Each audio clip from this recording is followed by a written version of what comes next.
DNA का full form deoxyribose nucleic acid. DNA क्या होता है? एक अणु है जिसमें आनुवंशिक कोड होता है। डीएनए कहाँ पाया जाता है? केंद्रक और माइटोकॉन्ड्रिया में। डीएनए की खोज किसने की है? फ्रेडरिक मिश्र। डीएनए की आणविक संरचना की खोज कब और किसने की? वाटसन एवं क्रिक सन 1953 में। डीएनए दो जुड़े हुए धागों से बना होता है जो एक दूसरे के चारों ओर घूमते हुए एक मुड़ी हुई सीढ़ी की तरह दिखते हैं। एक आकृति जिसे डबल हेलिक्स के रूप में जाना जाता है। डीएनए के मूल निर्माण खंड न्यूक्लियोटाइड हैं जो एक शर्करा समूह, एक फास्फेट समूह और एक नाइट्रोजन बेस से बने होते हैं। शर्करा और फास्फेट समूह न्यूक्लियोटाइड को एक साथ जोड़कर डीएनए के प्रत्येक स्ट्रैंड का निर्माण करते हैं। एडेनिन, थाइमिन, ग्वानिन और साइटोसिन 4 प्रकार के नाइट्रोजन बेस हैं। ये 4 नाइट्रोजनी बेस अपने पूरक के साथ जोड़ी बनाते हैं, एटी के साथ और सीजी के साथ। ये बेस जोड़े डीएनए की डबल हेलिक्स संरचना के लिए आवश्यक है जो एक मुड़ी हुई सीढ़ी जैसा दिखता है। नाइट्रोजनी क्षारकों का क्रम आनुवंशिक कोड या डीएनए के निर्देशों को निर्धारित करता है। डीएनए के कार्य। डीएनए से ही एक पीढ़ी से दूसरी पीढ़ी में लक्षण जाते हैं। डीएनए वह अणु है जो किसी जीव के लिए आनुवंशिक जानकारी रखता है। डीएनए में आपकी कोशिकाओं को प्रोटीन बनाने के लिए आवश्यक निर्देश होते हैं। ट्रांसक्रिप्शन क्रिया के दौरान डीएनए से आरएनए बनता है। डीएनए में जीन स्थित होते हैं जो आनुवंशिक लक्षणों के वाहक होते हैं। डीएनए पैकेजिंग से गुणसूत्र बनता है। शुक्राणु कोशिका में उपस्थित डीएनए माता पिता से उनके बच्चों में जाता है। डीएनए प्रोटीन संश्लेषण की क्रिया को प्रेरित करता है। DNA packaging. डीएनए पैकेजिंग एक जीव के डीएनए को एक सघन संरचना में मोड़ने की प्रक्रिया है जो कोशिका के नाभिक के भीतर फिट हो सके। डीएनए पैकेजिंग की क्रिया विधि।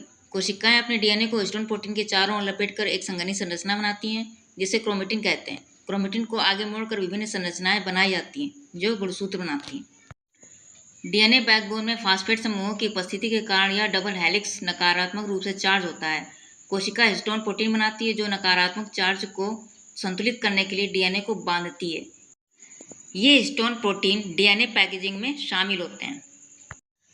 डीएनए में वह सारी आनुवंशिक जानकारी होती है। यह जानकारी आपके विकास और अस्तित्व के लिए जरूरी है और इसे अगली पीढ़ी तक पहुंचाया जा सकता है। यह आपके गुणों को भी प्रभावित करता है जिसमें आप कैसे दिखते हैं। मानव कोशिका के अंदर जीन की स्थिति। शुक्राणु कोशिका और अंड कोशिका मिलने के बाद शुक्राणु और अंडे दोनों में 23 गुणसूत्र होते हैं जो निषेचन के दौरान मिलकर 46 गुणसूत्रों का एक अनूठा सेट बनाते हैं। गुणसूत्रों की प्रत्येक जोड़ी में एक उस व्यक्ति के पिता से आया था, दूसरा उसकी माँ से।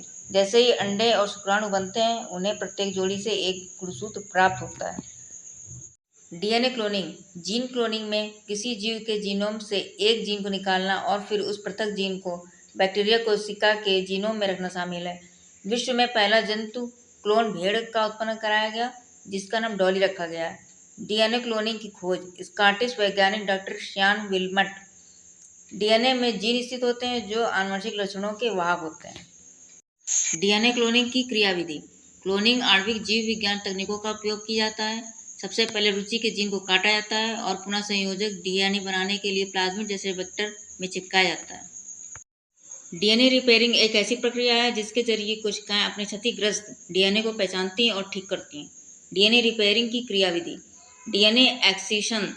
इसमें क्षतिग्रस्त स्ट्रैंड पर एक गैप बनाकर दूसरे स्ट्रैंड को टेम्पलेट के तौर पर इस्तेमाल करके पुनः संश्लेषण किया जाता है।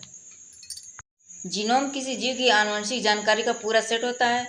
जीनोम में जीवन बनाने और उसे बनाए रखने के लिए सभी वंशानुगत निर्देश साथ ही प्रजनन के निर्देश शामिल होते हैं। मानव जीनोम में डीएनए होता है और इसमें परमाणु और माइटोकॉन्ड्रिया डीएनए दोनों शामिल होते हैं। ये डीएनए के प्रकार हैं जो अपना अपना महत्व रखते हैं। Thanks for watching my full video. Like, share and subscribe.